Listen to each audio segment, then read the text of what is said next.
Hey, so Ethiopia, the first utopia.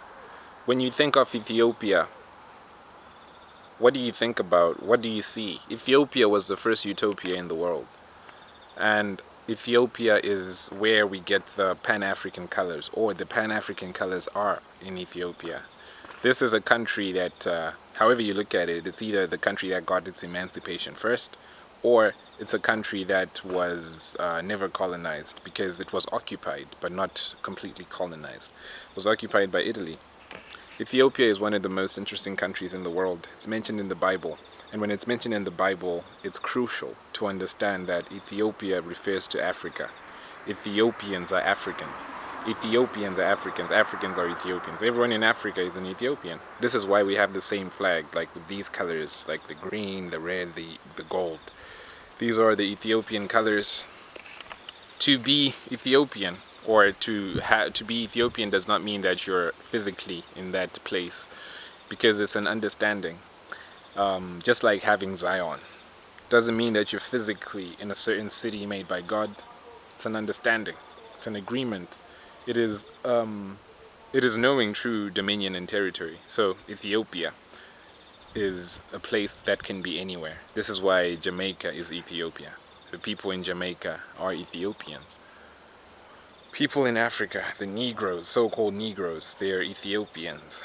So Ethiopia is a generic term that is used for all Africans, and this is how it's applied in the Bible. So when the Bible is speaking of this place called Ethiopia, it's speaking of a place where the people called Nubians. These Nubians are, like Nub actually comes from the Egyptian, which means gold. So this is the places of gold. And Nubian also means just black-skinned. These people were burnt-skinned. So all of the Ethiopians were black people. So back in the day, to get an understanding of this, if back in the day, if I were to go to Germany, right?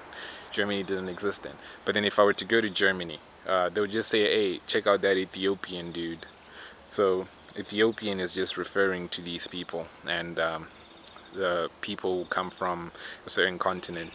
And within that continent, of course, you have different types of people. So it's just like how you'd see like European people as being the same, but Irish is different, but they're all European. So this is the Ethiopian understanding of it. Ethiopians are Africans. So Ethiopia was the first utopia.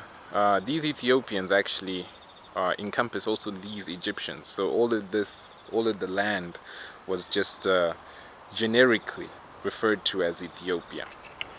Just like how Europe is just referred to as Ethiopia, but if you think of like England, UK, Britain, these are different, but they're the same. Okay, so the first utopians were these people who had this understanding, and they were able to teach people. This is how people came to Africa. They used to learn from these Nubians. So they used to learn from these burnt-skinned people. So this happened for thousands of years. But slave trade happened. The thing is, the Bible was used as a means to enslave the people's minds. So as it happened, is that like the people came with this idea, this ideology, in order to get people to be subjected to them according to the principles that they were interpreting in the Bible. So one of the reasons that they justified the slave trade was to say that Africans are not human because they are the sons of because they are the sons of Ham. So Ham, if there's a story in the Bible where Noah is drunk, and then one of his sons, apparently in a mystery, uncovers his nakedness. So people believe that Ham slept with Noah's wife or did something of that sort. And then Ham had a curse, but the curse was put on his son called Canaan. So Canaan is Cain and Abel. This is where the curse is. This is the person who was cursed in the beginning. But anyhow, Canaan went and settled in the Middle East, while the other sons of Ham, so Ham had 4 sons. Ham had 4 sons, and these ones came, the 3 sons came in Africa, the one son stayed in the Middle East, and these are the Canaanites. And when you're referring to the Canaanites, you're referring to them. So when slave trade happens, it was actually based on this biblical principle that was saying that since these people were cursed by Ham, then they're supposed to be our slaves. So you have to understand that this happened 400 years ago. And now it's time to set the people free. It's been 400 years of slavery. So it's now time to leave that paradigm. It's now time to leave those pyramids that they've been building in the minds of the people, these hierarchies that they've been creating with this false ideology. It's now time to leave that and go through another Red Sea, go through another rebirth, because everyone comes out of the water, just like how the Israelites came out of the water. So it's been 400 years since they've enslaved a whole nation, and it's up to us if we want another 400 years of this type of slavery, So it's just about understanding that the truth is in the Bible, but when you know the truth is in reality, that Ethiopia was literally the first utopia. This is where people were developing skills, mathematics, they were developing engineering, they were developing science, they were developing engineering, technology, mathematics, astrology, everything. And these things are what we still use today. So believe it or not, it's weird, but these things this is the holy grail of Western society, of Western civilization. Things that were discovered thousands of years ago by Ethiopians. So these Ethiopians, as I said, these are just people from this continent of Africa. And it's actually not called Africa, it's actually called Ethiopia. That's the thing. Africa is the name of a conqueror, a Roman general, who was Scipio Africanus, who defeated Hannibal. When he defeated Hannibal, Africa took its name. And there was also another Greek person who used to sign his letters. Like, he used to research Africa, and people believe that this was a black Greek, because the first Greeks were black, the first Romans were black, they were Ethiopians. But anyhow, this person was called Africanus, so he always used to write his name after his letter Africanus. So this is also where this name is derived. But the word for it was Ethiopia. So Ethiopia is referring to the skin of the people, Ethiop. So these Ethiops were people who were black-skinned, and they had woolly hair. These people were renowned for their erudition and for their skills in learning. So understanding that because 400 years is a long time to be a slave, to be trapped, you're bound to lose your humanity when people treat you as being subhuman. I was watching so many documentaries about how people view Africans, and it's actually the prevailing point of view that European media wants to postulate the fact that Africans are so subhuman, as if the problems that they caused in Africa are not the fruits that we see today. That a person would come into a country and just say that, hey, all of this land is now mine, and I'm going to kill everybody who is living in this area, and we are going to be mining for the rest of our lives, and we're going to start building with your labor. And as if that's not enough, other people are going to be like, all right, now we're going to go to this city, we're going to raid it, and all of these people are going to go and live in America as slaves. And they wouldn't just take like just this skinny little dude, but they'll take the strongest, bind them, whip them, beat them, and keep them for years under servitude. And some of these people were actually kings. Some of these people were royalty, nobles, wise men. But if you were a person of wisdom, they would kill you. So many Ethiopians were murdered, Nubians were murdered, because of their knowledge, because this was war, this was a conquest.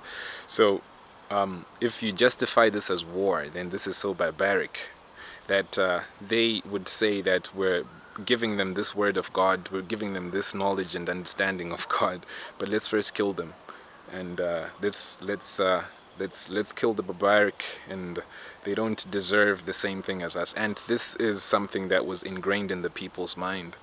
something that I still see with my own eyes today, that people still have not left that colonialist mentality, because they believe what they were told, that they were nothing.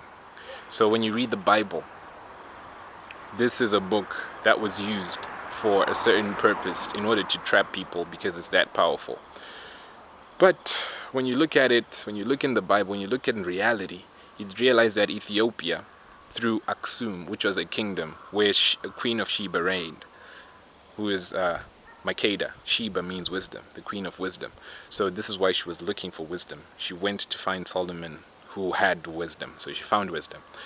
But she also had wise questions to ask him, which shows that she is wise. So Queen of Sheba, Makeda, and she went there, and she actually used to reign in a certain place that was adjacent to, like, that is on the Red Sea, which is the kingdom of Aksum. Today it's Eritrea and Somalia and a little bit of Ethiopia, because these were just lands, no borders. And she used to have that kingdom on the African continent and in the Middle East, because this is how they used to roll. So her kingdom was part of Saudi Arabia, Oman, and Yemen. This was Aksum. So we know that it was at least that big. This is how she was just able to travel north and then to go and see Solomon. So through this, she was actually controlling trade through the Red Sea. Ethiopia was actually controlling trade in the whole Asian and African continent, which was also linked with the European and Western countries. This is actually the Silk Road. The original Silk Road is the Ethiopian trade route. So if you look at the Ethiopian flag right now, it has this star. This star is what they want to recreate as the Silk Road in terms of China, but this is originally Ethiopian. So they had all of this wealth and this control of this trade route, because this was before the Suez Canal. So for anyone to transport goods through the Mediterranean to go to Spain and Europe and stuff, you'd have to go through Egypt for a shorter route, unless if you want to go around the world. So this is how the Red Sea was so important for Aksum. So Aksum was very dominant in commerce and in all of the international transactions, and through this it was able to interact and to trade with different countries all over the world. So it was a major city in its time, and it was one of the most renowned cities in its time. This is kingdom, sorry, not cities. Aksum was a kingdom. And this was the place where Christianity actually started within the African continent. That the first people who were converted into Christianity were in this kingdom of Aksum, which is in Eritrea, and this spelt over to Ethiopia. And today Ethiopia has the oldest churches in the world, has the oldest Bible in the world, which is called the Ethiopian Bible for some reason, but should just be called the Bible. But it has the oldest Bible, and it has the biggest Bible, by the way, and it has the understanding of the scripture, because they were able to actually transcribe all of the scriptures into a language, an African language. An African language. This is important to understand, that they'll tell you that in Africa they didn't have language, communication skills, literature, but they have G script, and through this language they were actually able to translate the Bible, which is not an easy task, because what you're doing is you're translating this in terms of meaning, resonance, and metrics. Verses are metric compositions of words. So you need to have the understanding of numbers and words and letters and resonance and all of these things. So they translated the Bible into G script. And so many countries in Africa actually had their own languages. Even Liberia had its own language, like Cameroon, they had their own alphabets. Like literally all of them, because these people were Ethiopians. So an Ethiopian is a person who is referred to as being of black skin with woolly hair, right? So this is not something that is given to a certain one country, but the reason why everyone is Ethiopian is because Ethiopia is not conquered, and Ethiopia, or was not conquered. This is the understanding of what Haile Selassie did on fought through. This is the hypocrisy of of the League of Nations and of the UN that was exposed through his reign, because these are the people he was fighting against. Mussolini actually went to Ethiopia and occupied it for 6 years, and the League of Nations didn't do anything about it. They were actually just saying like, all right, it's bad, but they didn't do anything about it. And this is one of the reasons why the League of Nations didn't work, because of Haile Selassie. So Ethiopia was a major key party in the whole world. Haile Selassie was an actual emperor who traveled like over 100 countries. In his reign, he went to over 100 countries in the world as the King of Kings, and his name means the one with the power of the Trinity. So Ethiopia has one of the oldest churches, Ethiopia. So when you read the Bible, when you look at the book of Acts, you're gonna discover or come across the story of Philip. Philip is in an area, he's healing people, he's raising paralyzed people, and now they're walking. The lame can now walk and stuff like that. And the Spirit tells him, hey, go to this desert area and you're gonna see someone there. He goes into a desert, and then he sees this Ethiopian eunuch. This eunuch is like a person who works in a kingdom, right? A eunuch. So he's in a court, and he's a person of wisdom, obviously. So he's actually in Israel. He's traveling the world. He's an Ethiopian, a black person, and he's actually in a chariot. So he's actually a person of riches and of wealth. But what's important is he's actually reading. He's actually reading. You didn't know that people from Africa could read, right? But this is like the same year that Jesus died. So this is 2,000 years ago. So Jesus has just died. Philip is in the Holy Spirit, and this guy is already reading a scroll of Isaiah that he got. So first thing, he's rich, okay? He's a eunuch, so there's a kingdom somewhere, because there is an actual queen mentioned in his kingdom. So he's part of that regime. So he's with other black people, because he's being escorted by these people. And he speaks to Philip, and he gets baptized in the process, and the story goes on. So this happens in the New Testament, right?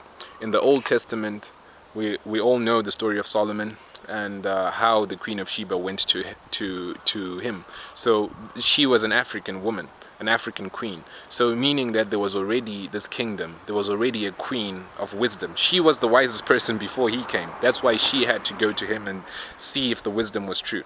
So she was renowned for her abilities, because this is back in the day when women didn't have the status, but she had this queen status. Anyhow, she creates this offspring. Like with Solomon, they have a child, and this child ends up being Menelik, who ends up being a great, and then Solomon is the descendant, is the father. Haile Selassie is the descendant of this person through Menelik and through Solomon. And this is the understanding of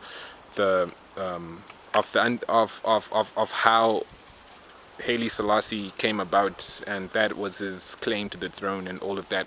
So one thing to understand is it's important to realize that there are roots of Christianity all over Africa. So the missionaries came with a Bible with a certain false dogma, according to this doctrine, which was intended to trap people's minds. Africa was not actually meant to be evangelized by these people, because there was already evidence of Christianity within African continents. So within African territories. So through Aksum, this is where the Queen of Sheba was. Through Ethiopia, this is where the eunuch met Philip. So this eunuch is already reading. This eunuch already has the possession. The scroll of Isaiah is already in his possession. So these people are already reading these things. This is how they're able to have the G script Bible. They have their own Bible, the oldest Bible, the biggest Bible, the oldest churches in the world. Okay, so this is crucial to understand. And if you even look further down in Zimbabwe, there's actually a tribe. Not a lot of people know this, but there's actually a tribe of true Hebrew Israelites, true Jews who claim that they came with the Ark of the Covenant. and they're actually hiding it. That's why people don't know about them, because they have their secrets, but they are actually the people who live in Zim. They actually live in Zimbabwe, and this is in the heart of Southern Africa. These people are Jewish. They're a tribe called the Lemba. So they're actually the people who are associated with the areas like the Great Zimbabwe. They're associated with them. So they actually married into those families when they came from Israel. And these people are black, right? Obviously, they're black. So all of these, and in Ethiopia you also have Hebrew Jews that live in Ethiopia. Some of them live in Israel and all over the world. So all of these people had this understanding of Christianity, and they could read, they could write, they could reason. And what we're told is that they couldn't read, they couldn't write, they couldn't reason, which is not true. So in the Bible you see that this eunuch is a rich dude who works in a court, and he's already reading this. So just the thing to understand is what Philip asked him, and this is the whole point of this video. The question is, do you understand the book of Isaiah? When Philip approached him, he asked him, do you understand what you're reading? So the same thing is, he was reading the book of Isaiah. The book of Isaiah is so important because this is the book that Jesus was quoting most of the time. So do you understand this book? Because this book is the key to understanding what is happening in this world. So the book of Isaiah is speaking about how the people in this world are deluded, how the people in this world have been lied to. This is why Philip asked him, do you understand what that this book is talking about, you Ethiopian? Do you understand the book of Isaiah? It's talking about the Ethiopians. So when it talks about Egypt, it's actually talking about Rome. When it talks about Judah, it's actually talking about Africa, because these African Hebrew Israelites identify as Jews. The Jews are everywhere in Africa. These people are actually the ones who have the Ark of the Covenant. So when you ask the Ethiopians, they say that they have it. When you ask the other ones in Zimbabwe, they say that they have it. So this is just the thing, that they know certain things that people don't know they know. So people who are telling you certain things are missing certain elements that distort your view of the Africans, of the Ethiopians, of everyone who is of this continent or of that continent. So having the right perspective is knowing reality and applying it to the facts. So when you see that this Ethiopian was reading the scroll, the scriptures, and you see the Queen of Sheba is already engaged in terms of wisdom. She actually has these wise questions to ask. It makes you wonder why it is that you don't see this side of this of Africa or of this continent in such a way that paints a perfect picture, or paints a tolerable picture, or even just a considerably close picture to what the reality of the people is, to what the reality of their way of life was, that they were people who were humble, people who were actually so smart that it's startling to even consider some of the things that they achieved with the means that they had, because some of the things that these Africans, Ethiopians did, Nubians did, we can't even do it today with our modern technology. So the next time you read the Bible, read Isaiah and ask yourself if you truly understand that it's talking about you.